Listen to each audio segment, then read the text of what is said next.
Good morning friends. दोस्तों, आज हम मैक्रो इकोनॉमिक्स के बहुत ही इम्पोर्टेंट टॉपिक की तरफ बढ़ रहे हैं जिसका नाम है क्लासिकल थ्योरी ऑफ एम्प्लॉयमेंट। वैसे तो रोजगार निर्धारण के संबंध में दो थ्योरी होती है, जिनमें से एक को हम बोलते हैं क्लासिकल थ्योरी ऑफ एम्प्लॉयमेंट और दूसरी जो थ्योरी है उसको बोलते हैं केन्जियन थ्योरी ऑफ एम्प्लॉयमेंट। ठीक है, Keynesian theory of income and employment. आय और रोजगार निर्धारण के दो सिद्धांत होते हैं, दोनों में से ये एक है। ठीक है, अगला जो थ्योरी होगा वो हम अगले वीडियो के अंदर डिस्कस करेंगे, लेकिन आज बात करते हैं क्लासिकल थ्योरी ऑफ एम्प्लॉयमेंट की। क्लासिकल थ्योरी ऑफ एम्प्लॉयमेंट के अंदर सबसे पहला वर्ड है क्लासिकल। क्लासिकल को हम बोलते हैं परंपरावादी।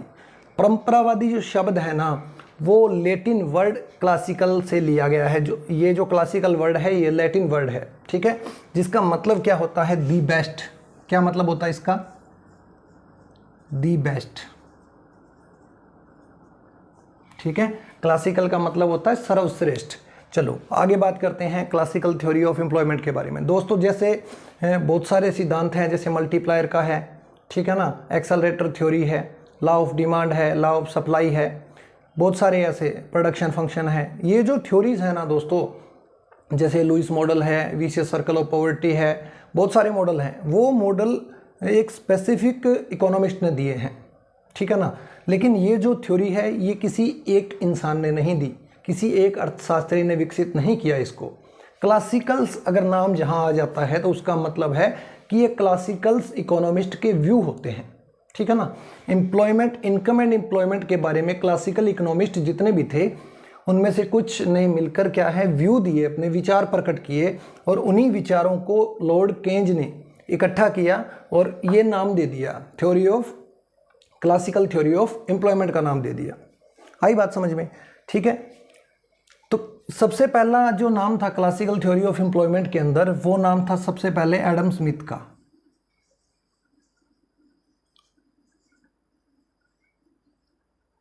एडम स्मिथ का 1776।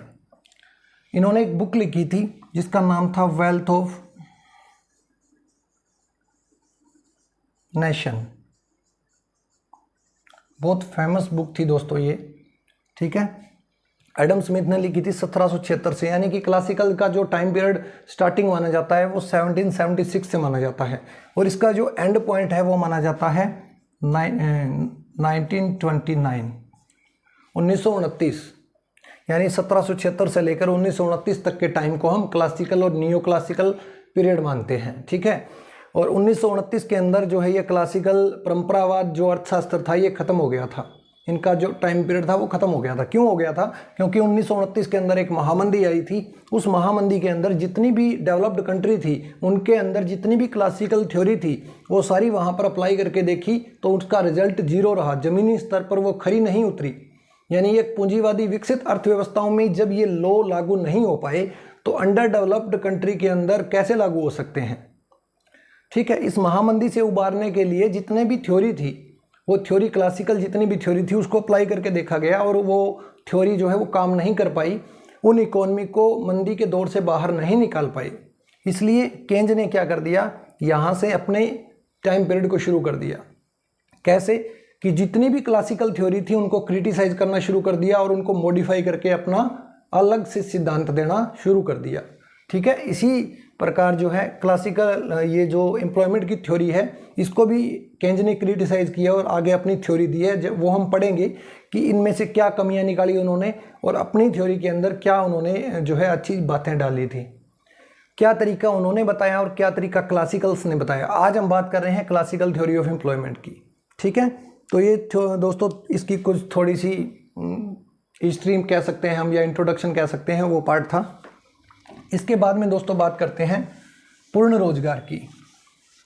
क्लासिकल जो व्यू था उसके अंदर क्लासिकल्स जो परंपरावादी थे वो ये कहते थे कि पूर्ण रोजगार एक पूंजीवादी अर्थव्यवस्था के अंदर एक सामान्य स्थिति है, यानी हमेशा पूर्ण रोजगार रहता है, ठीक है ना। कभी भी जो है बेरोजगारी नहीं आती, अगर आती भी है तो वो आंशिक होती है, शॉर्ट पीरियड के लिए होती है, पार्शियल होती है, ठीक है ना।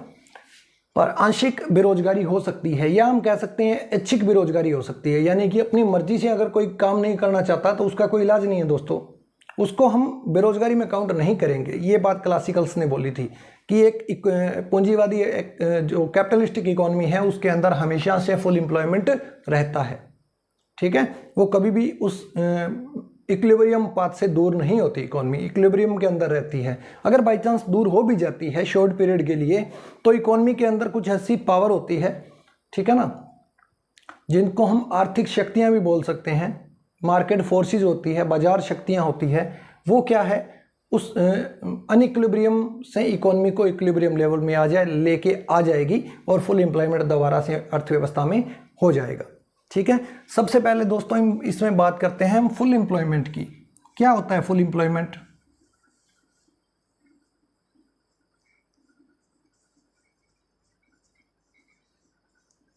फुल एम्प्लॉयमेंट की बात करते हैं। फुल एम्प्लॉयमेंट क्या होता है कि एक इकोनॉमी के अंदर जितने भी काम करने वाले लोग हैं उन सब लोगों को काम मिल जाता है, ठीक है। उसको हम क्या बोलते हैं? फुल एम्प्लॉयमेंट बोलते हैं। यानी कि अगर एक इकोनॉमी के अंदर 1 करोड़ लेबर है और 1 करोड़ लेबर को ही क्या है, काम मिल गया, सारों को सबको काम मिल गया, तो वो क्या है? फुल एम्प्लॉयमेंट है, पूर्ण रोजगार है, बजाय किसके? इच्छिक बेरोजगारों के।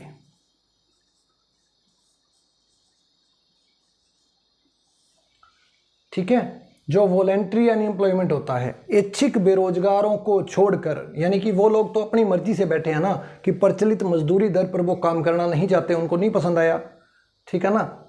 जैसे डॉक्टर का एग्जांपल ले लें हम, आज वर्तमान टाइम की अगर बात करें तो जो डॉक्टर्स होते हैं उसकी सैलरी क्या होती है? 30-35-40 हज़ार रुपये होती है सरकारी डॉक्टर की। तो वो उस वेज रेट के ऊपर काम करना नहीं चाहता, तो उसको वो बेरोजगार हुआ है तो अपनी मर्जी से हुआ है ना, ठीक है ना। तो उसको हम बेरोजगारी के अंदर काउंट नहीं करते, ठीक है ना, क्योंकि वो बेस्ट ओपिनियन कहीं ना कहीं से तलाश लेगा, बेस्ट अपॉर्चुनिटी कहीं ना कहीं से प्राप्त कर लेगा अपने लिए, ठीक है ना। चलो, ये था फुल एम्प्लॉयमेंट। इसके बाद में बात करते हैं दोस्तों, कुछ जो है बेरोजगारी होती है जिसके टाइप होते हैं। अनएम्प्लॉयमेंट कई तरह का होता है, कौन कौन से होते हैं? सबसे पहले दोस्तों उसमें बात करते हैं हम, सबसे पहले होती है फ्रिक्शनल अनएम्प्लॉयमेंट, यानी संघर्षात्मक बेरोजगारी।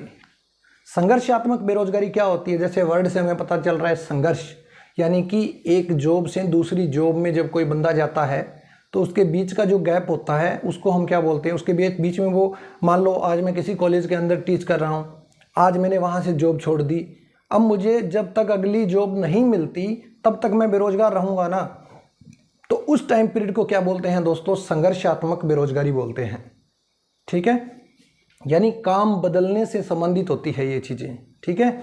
एक अपॉर्चुनिटी को छोड़कर दूसरी को प्राप्त करने के बीच में जो गैप होता है उसको क्या बोलते हैं? फ्रैक्शनल अनएम्प्लॉयमेंट बोलते हैं, संघर्षात्मक बेरोजगारी उसको बोला जाता है। उसके बाद में दोस्तों बात करते हैं कि इसकी संरचनात्मक बेरोजगारी की, स्ट्रक्चरल अनएम्प्लॉयमेंट।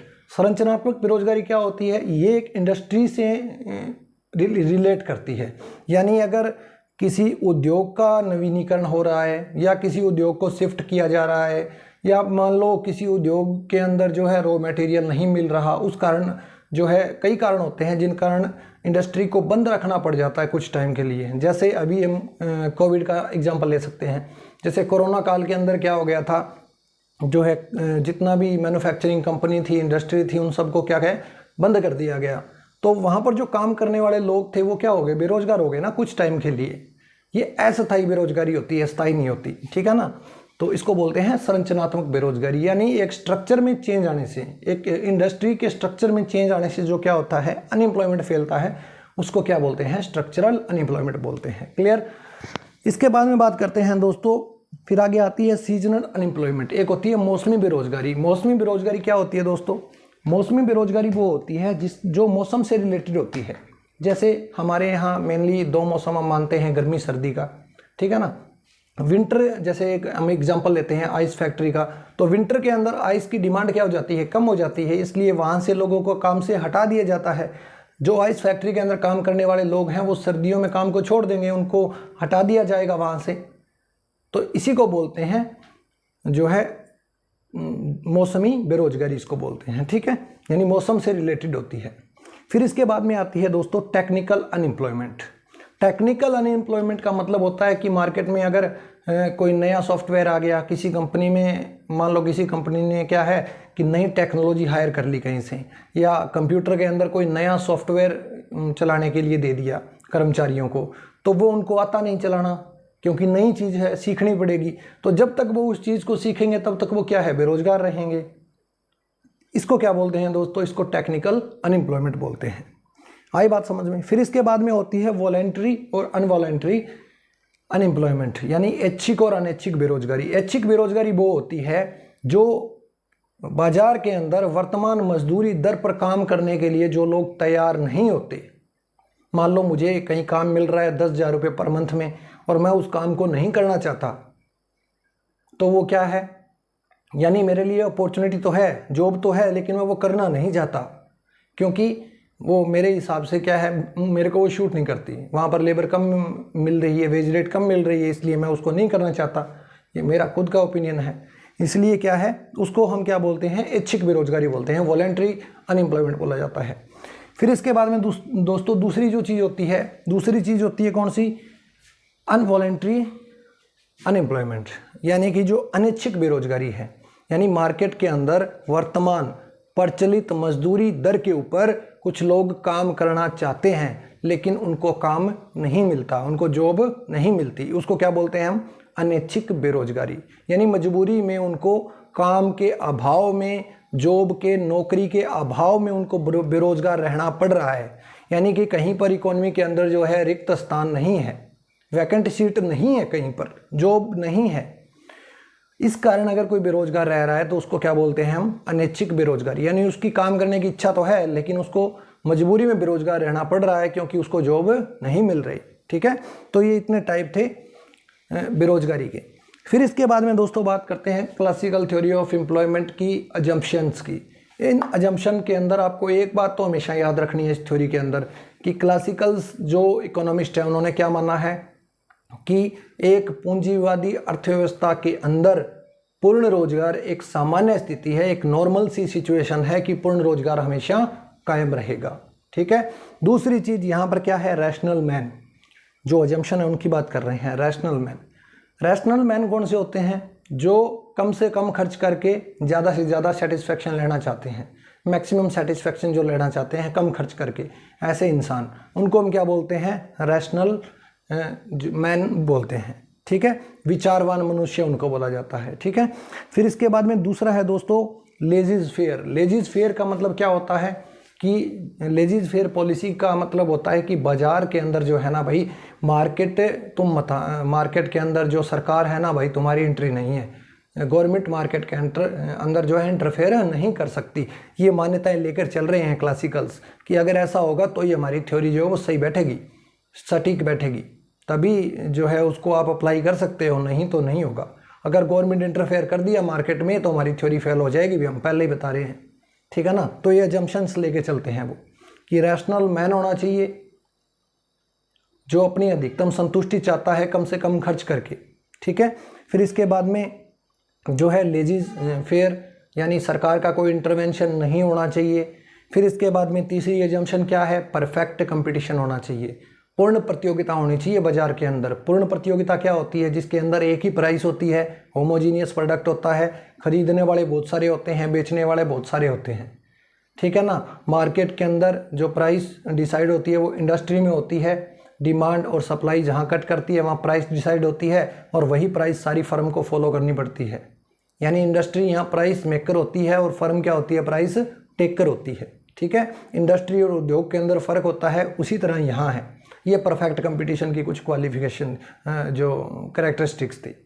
ठीक है, फिर इसके बाद में बात करते हैं दोस्तों कॉन्स्टेंट टेक्नोलॉजी, यानी कि अगर आप इकोनॉमी के अंदर प्रोडक्शन को बढ़ाना चाहते हो तो क्या होगा, आप नई टेक्नोलॉजी लेकर नहीं आ सकते। आपको जो गिवन टेक्नोलॉजी है, गिवन मशीन्स है, गिवन लेबर है, उसी से आपको काम करना है और प्रोडक्शन को बढ़ाना है। ठीक है, ये आगे हम बात करेंगे, ब्रीफ इसको एक्सप्लेन करेंगे कि इस इकोनॉमी के अंदर अगर प्रोडक्शन को बढ़ाना है तो हमें क्या करना पड़ेगा। ठीक है, फिर इसके बाद में अगली अजम्पशन इसकी आती है क्लोज्ड इकोनॉमी, यानी कि क्लोज्ड इकोनॉमी का मतलब होता है कि वह इकोनॉमी जिसके अंदर ट्रेड नहीं होता, विदेशों से हमारा कोई संपर्क नहीं होगा, ना तो हम एक्सपोर्ट करेंगे ना हम क्या करेंगे, इंपोर्ट करेंगे। आयात निर्यात किसी देश के साथ नहीं होता, क्लोज्ड इकोनॉमी होती है। एक देश में जो प्रोडक्ट बन रहा है उसी से गुजारा करना है, वही हम दूसरे स्टेट में भेज सकते हैं या दूसरे स्टेट से हमारे देश में, हमारे स्टेट में मंगवा सकते हैं। हरियाणा से पंजाब, पंजाब से हरियाणा, राजस्थान से यूपी, यूपी से राजस्थान, इस तरीके से जो है ट्रेड होता है, देश के अंदर ही होता है। फिर इसके बाद में है relation between money and real veg. जो रियल वेज रेट होती है और नॉमिनल वेज रेट होती है उनके अंदर फ़र्क होता है।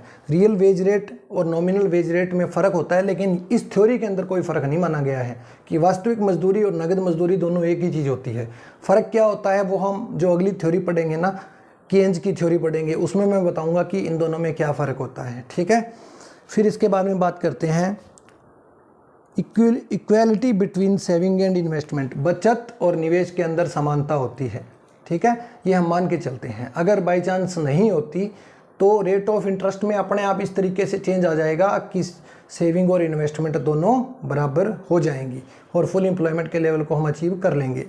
फिर इसके बाद में है दोस्तों law of diminishing marginal return, यानी इकोनॉमी के अंदर प्रोडक्शन के ऊपर घटते सीमांत प्रतिफल का नियम लागू होता है। यानी कि हम जैसे जैसे लेबर को बढ़ाते जाएंगे तो एक टाइम ऐसा आएगा जब प्रोडक्शन हमारा पीक पर होगा और उसके बाद में कम होना शुरू हो जाएगा। ठीक है, इसी को बोलते हैं law of diminishing marginal returns. ठीक है, इसके बाद में बात करते हैं दोस्तों determination of output and employment. उत्पादन और रोजगार का निर्धारण कैसे होता है। उत्पादन और रोजगार का निर्धारण जानने से पहले हमें क्या पढ़ना होगा, हमें पढ़ना होगा प्रोडक्शन फंक्शन। क्या होता है प्रोडक्शन फंक्शन?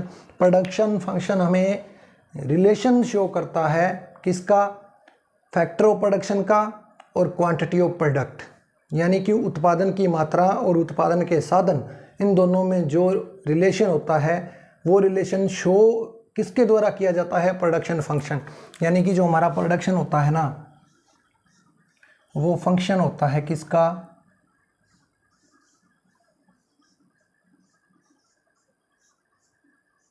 इन चीज़ों का, लेबर, लैंड, कैपिटल, टेक्निक। ठीक है, इन चीज़ों का इस थ्योरी के अंदर हम बात कर रहे हैं। यहाँ पर दोस्तों क्या होता है, ये तीनों चीज़ें कांस्टेंट मान ली गई है थ्योरी के अंदर। तो अब हमारा प्रोडक्शन जो है वो किस पर डिपेंड करेगा? ओनली फंक्शन ऑफ लेबर, यानी नंबर ऑफ लेबर के ऊपर हमारा प्रोडक्शन डिपेंड करेगा। देखते हैं कैसे, डायग्राम के द्वारा।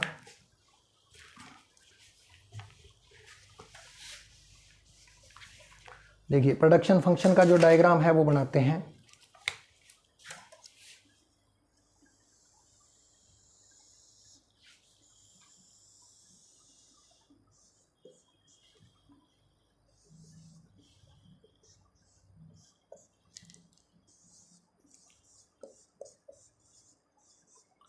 वाई एक्स पर मैंने आउटपुट लिया है, यहाँ पर मैं ले रहा हूँ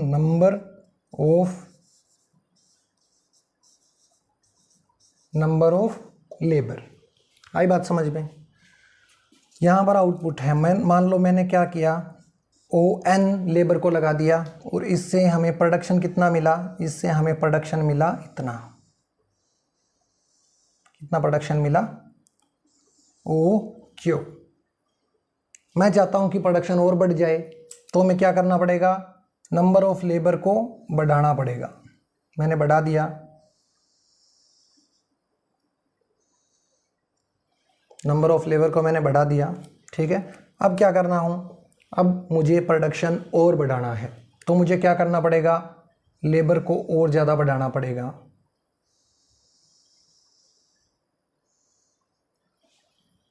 अब भी मैं और चाहता हूँ, यहाँ पर N1 हो गया, N2 हो गया।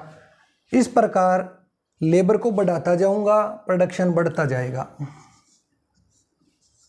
अब एक बात बताइए मुझे दोस्तों, ये जो गैप है इस गैप के बराबर है क्या? ये जो गैप है इस गैप के बराबर है क्या? नहीं है ना। कहने का मतलब प्रोडक्शन के ऊपर डिमिनिशिंग रिटर्न्स लागू होते हैं, घटते प्रतिफल लागू होते हैं। यानी जिस अनुपात में हम साधनों को बढ़ाते हैं ना, जिस प्रपोर्शन में हमने लेबर को बढ़ाया है उस प्रपोर्शन में हमें आउटपुट नहीं मिला। ठीक है, इसीलिए जो हमारा प्रोडक्शन होता है ना वो धीरे धीरे ऐसे कम होना शुरू हो जाता है। ये मान लो हमारा पीक पॉइंट है, production is the function of N. C, इन 3 पॉइंटों को मैंने मिलाया तो मुझे प्रोडक्शन कर्व मिल गया। ठीक है, तो यही होता है दोस्तों, हमें यही चीज प्रूव करनी थी क्या, कि production is the function of, कि अगर प्रोडक्शन को बढ़ाना है तो हमें क्या करना पड़ेगा, केवल हम लेबर को बढ़ा सकते हैं और सारी चीजें हमारे पास कांस्टेंट थी। क्या क्या थी, लैंड थी, कैपिटल थी, टेक्नोलॉजी थी, इन तीनों चीजों को हमने कांस्टेंट मान लिया था दोस्तों। ठीक है, तो ये क्या होता है, प्रोडक्शन फंक्शन। अब रही बात संतुलन की, कि आय और रोजगार का निर्धारण कहाँ होता है। आय और रोजगार का निर्धारण वहाँ होता है जहाँ पर श्रम की मांग और श्रम की पूर्ति दोनों बराबर होती है। श्रम वो नहीं जो लेडीज घूंघट निकाल के श्रम करती है, वो वाली श्रम की बात नहीं कर रहे, लेबर की बात कर रहे हैं हम। ठीक है ना, यहाँ पे लेबर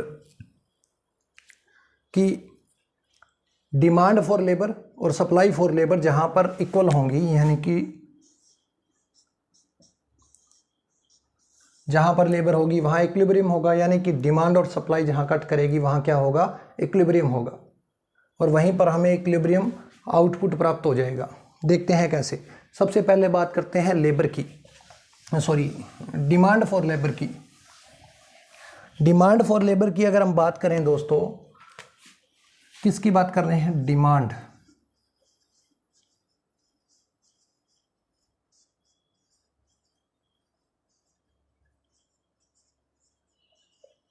डिमांड फॉर लेबर, इसको ऐसे शो कर सकते हैं हम, demand for labour. Demand for labour का मतलब क्या हुआ, सबसे पहले तो ये बात पता होनी चाहिए कि लेबर की डिमांड कौन करता है। एक प्रोड्यूसर करता है ना, एक फर्म को चलाने वाला करता है, या एंटरप्रेन्योर करता है, या फर्म का मालिक करता है ना। जैसे मैं यहाँ पर कोई कोचिंग इंस्टीट्यूट चला रहा हूँ तो मैं टीचर्स की डिमांड करने कौन करेगा, मैं ही करूँगा ना। तो जो मेन ओनर होता है वही करता है डिमांड, यानी प्रोड्यूसर यहाँ पर लेबर की डिमांड करेगा। और ये लेबर मार्केट की बात कर रहे हैं हम, ठीक है ना। श्रम बाजार के अंदर श्रम की जो पूर्ति होती है और श्रम की जो मांग होती है उसकी बात कर रहे हैं। लेबर की डिमांड करने वाला कौन होता है दोस्तों, प्रोड्यूसर। प्रोड्यूसर होता है ना। कब डिमांड करेगा ज़्यादा, जब क्या होगी, वेज रेट कम होगी, तो प्रोड्यूसर लेबर की डिमांड फॉर लेबर क्या करेगा, ज़्यादा करेगा। जब वेज रेट कम है तो डिमांड ज़्यादा हो जाएगी, जब वेज रेट क्या हो जाएगी, ज़्यादा हो जाएगी, तो डिमांड क्या हो जाएगी, कम हो जाएगी। जैसे लॉ ऑफ डिमांड में हम पढ़ते हैं कि प्राइस जब बढ़ती है तो डिमांड कम हो जाती है, प्राइस कम होती है तो डिमांड बढ़ जाती है। वही चीज़ है, जब वेज रेट बढ़ेगी तो डिमांड कम हो जाएगी, और डिमांड जब बढ़ेगी तो वेज रेट बढ़ जाएगी। ठीक है ना। तो यहाँ पर क्या है, मैं आपको जनरली बताना क्या चाह रहा हूँ, मैं बताना चाह रहा हूँ कि यहाँ पर जो वेज रेट है और क्वांटिटी ऑफ जो वेज रेट है और डिमांड फॉर लेबर है, उनके अंदर नेगेटिव रिलेशनशिप होता है। और नेगेटिव रिलेशनशिप होता है तो हमारा कर्व कैसा बनता है, यानी डिमांड फॉर लेबर की सिचुएशन के अंदर हमारा कर्व कैसा बनेगा, किसके किसके बीच में, demand for labour and wage rate के अंदर क्या होता है दोस्तों,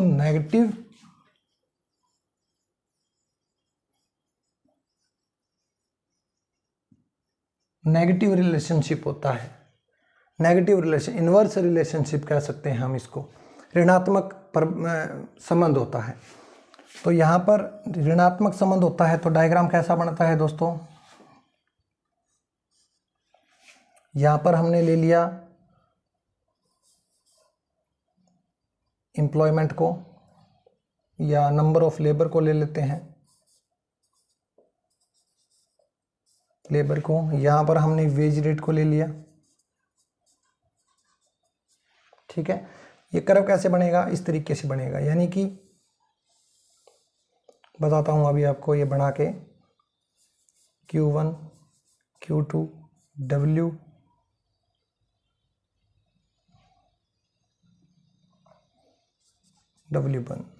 डिमांड फॉर लेबर, ये A पॉइंट और ये B पॉइंट।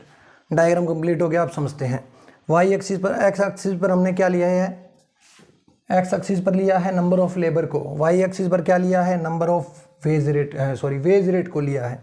स्टार्टिंग में जब वेज रेट क्या थी हमारी, डब्ल्यू थी, तो लेबर की डिमांड कितनी थी, ओ क्यू थी। जब लेबर की डिमांड बढ़ गई, डब्ल्यू वन हो गई, ओ डब्ल्यू वन हो, ओ डब्ल्यू से ओ डब्ल्यू वन जब हो गई लेबर की डिमांड, तब क्या हुआ, ये कम होकर कितनी हो गई, जब वेज रेट क्या हुई, डब्ल्यू वन हुई, तो क्वांटिटी ऑफ लेबर कम होकर कितनी हो गई, ओ क्यू वन हो गई। ठीक है, तो यही चीज़ हमारे को याद रखनी है। ये एक कर्व बन गया हमारा। इसके बाद में दोस्तों बात करते हैं किसकी,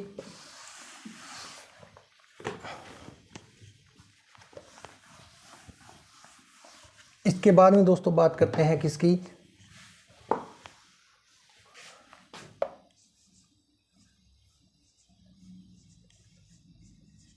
सप्लाई फॉर लेबर की बात करते हैं। अब बात करते हैं दोस्तों, सप्लाई कौन करता है लेबर की, हाउस होल्ड सेक्टर करता है ना। तो वो सप्लाई कब करेगा, जब वेज रेट ज़्यादा होगी तो ज़्यादा सप्लाई करेगा, वेज रेट कम है तो कम सप्लाई करेगा। यानी यहाँ पर सप्लाई ऑफ लेबर और वेज रेट के अंदर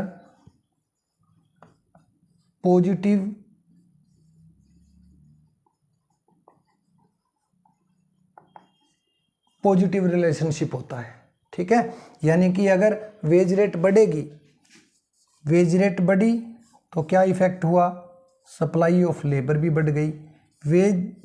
वेज रेट कम हो गई तो सप्लाई ऑफ लेबर भी क्या हो गई, कम हो गई। यानी जब सेम डायरेक्शन के अंदर दोनों वेरिएबल चलते हैं तो वहाँ पर कर्व कैसा बनता है, पॉजिटिव, रिलेशन कैसा होता है, पॉजिटिव। ठीक है, डायग्राम देखते हैं इसका।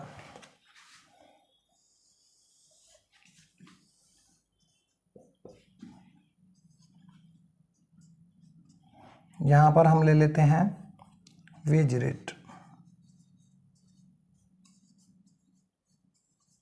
ठीक है, यहाँ पर क्वांटिटी किसकी, लेबर की क्वांटिटी या नंबर ऑफ लेबर को ले लिया। ठीक है, यहाँ पर जो कर्व बनेगा दोस्तों वो बनेगा पॉजिटिव।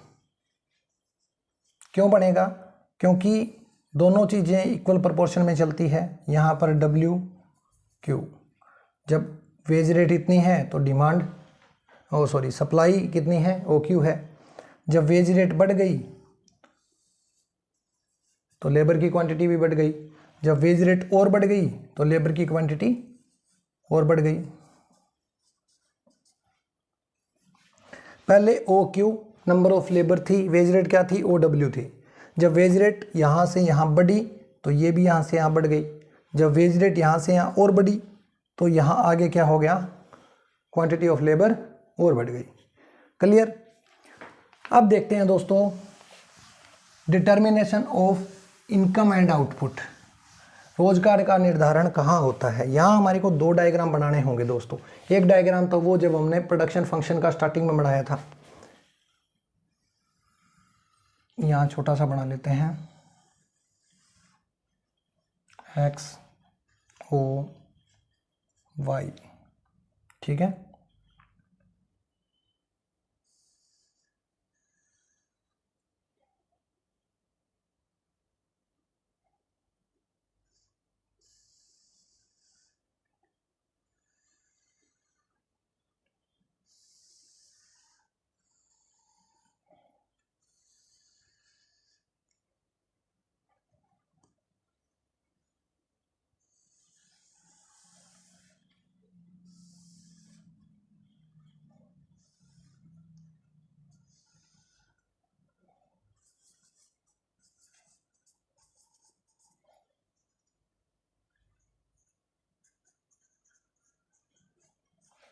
ठीक है, ये प्रोडक्शन फंक्शन का हमने डायग्राम बनाया था यहाँ पे। ठीक है, यहाँ पे क्या था, नंबर ऑफ लेबर या एम्प्लॉयमेंट, और यहाँ पर हमने लिया था आउटपुट।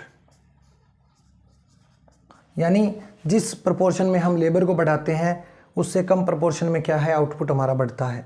आई बात समझ में। अब हमारे को दूसरा डायग्राम बनाना है कि उत्पादन और रोजगार का निर्धारण कहाँ पर होता है। O Y. ठीक है, यहाँ पर भी वही सेम चीज़ और यहाँ पर क्या होगा,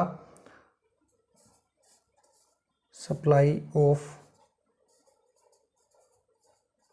लेबर, यानी कि लेबर की डिमांड और लेबर की सप्लाई जहाँ पर आपस में कट करेगी वहाँ पर क्या हो जाएगा, आउटपुट डिटर्मिनेंट हो जाएगा। ये क्या है, सबसे पीक पॉइंट है, सबसे ज़्यादा प्रोडक्शन इस पॉइंट पर है ना, तो इसको आगे बढ़ाते हैं हम। ठीक है,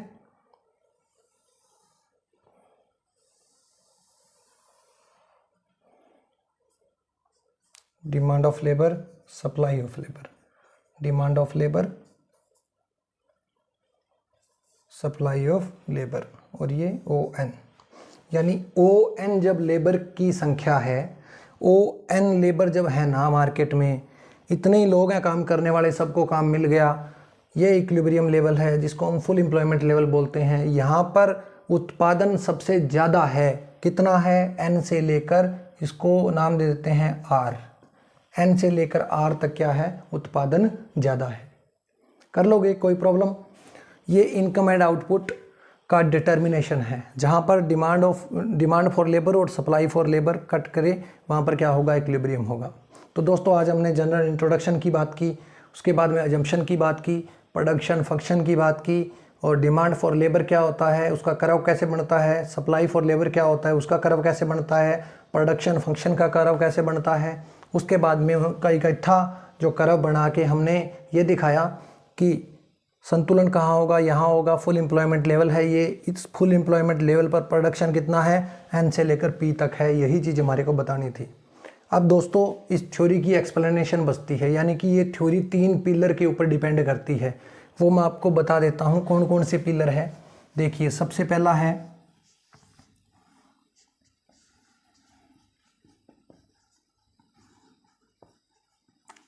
flexibilities of wages and price. ठीक है, दूसरा क्या है,